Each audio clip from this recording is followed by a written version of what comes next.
নমস্কার বন্ধুরা, easy knowledge বাংলাতে তোমাদের সবাইকে স্বাগতম। আজকের ভিডিওতে আমরা শিখব এই যে ইলেকট্রনিক্স পাল্লা যেটাকে আমরা বলে থাকি, ডিজিটাল ওয়েট মেশিন, তার সম্বন্ধে কিভাবে কাজ করে, তার মধ্যে কি কি কম্পোনেন্টসগুলো থাকে বা বাকি যে একটা করে পার্ট থাকে, ওই পার্টগুলো কিভাবে কাজ করে বা পার্টগুলো নষ্ট হয়ে গেলে আমরা পুরো মেশিন ছাড়াও পার্টগুলোকে কিভাবে চেক করব যে পার্টগুলো সঠিক অবস্থাতে রয়েছে কিনা।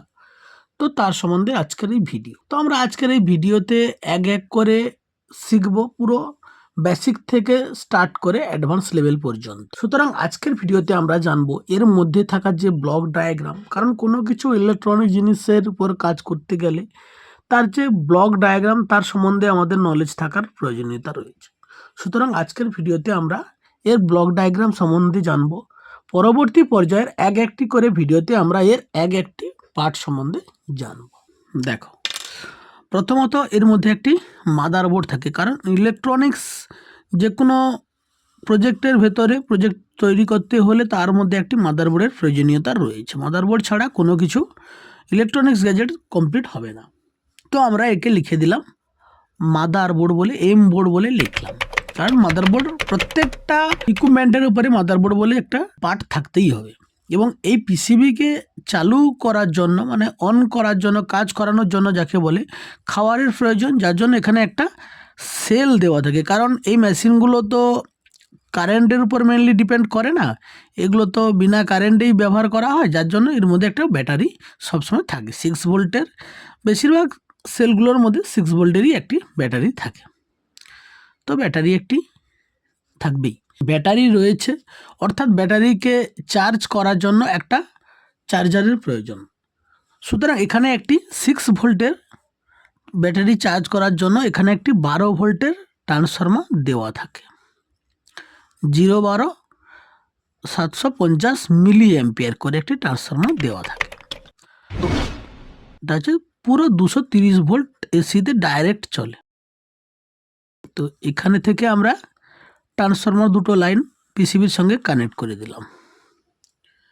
এই ট্রান্সফর্মার কী করবে, পুরো এসিটাকে কম ভোল্ট এসিতে কনভার্ট করে পিসিবিকে দেবে। এখানে ব্রিজ সার্কিট থাকে, ব্রিজ সার্কিট কী করবে, ব্যাটারিটাকে চার্জ করার জন্য ব্যাটারি দিয়ে দেবে। এরপরে এর মধ্যে একটি সুইচ দেওয়া থাকবে, যে সুইচটা অফ অন করলে এই পিসিবিটা অফ অন হবে, সুইচ থাকবে। এবারে কি থাকবে, এখানে যে আমরা মেশিনের উপর যে লোডটা দেব সেটা দেখার জন্য একটা ডিসপ্লের প্রয়োজন রয়েছে। বেশিরভাগ মেশিনগুলোতে দেখবে 6 ডিজিটের একটি এলইডি লাগানো রয়েছে, 6 ডিজিট করে, এইভাবে 6টা করে ডিজিট আছে 6 ডিজিটের। তো এই 6টা ডিজিটের যে কানেক্টার, এই কানেক্টারগুলো এই যে এইভাবে ওয়্যার দিয়ে কানেক্টারটা করা থাকে, যে ওয়্যার কানেক্টার, এই কানেক্টারগুলো কীভাবে কানেকশান করা যায়, সঠিক কীভাবে কানেকশান করা যায়, বা এই কানেক্টারগুলো কীভাবে তৈরি করা যায় নিজে থেকে, কোম্পানির উপর ডিপেন্ড না থেকে, তো তার সম্বন্ধেও আমি ডিসকাস করে দেবো কীভাবে আপনারা সঠিকভাবে এর কানেক্টারগুলো তৈরি করে এর এলইডিকে কানেকশানের সাপ্লাইগুলো প্রোভাইড করতে পারবেন। এবারে আসছে একটি লোড সেল বলবো আমরা।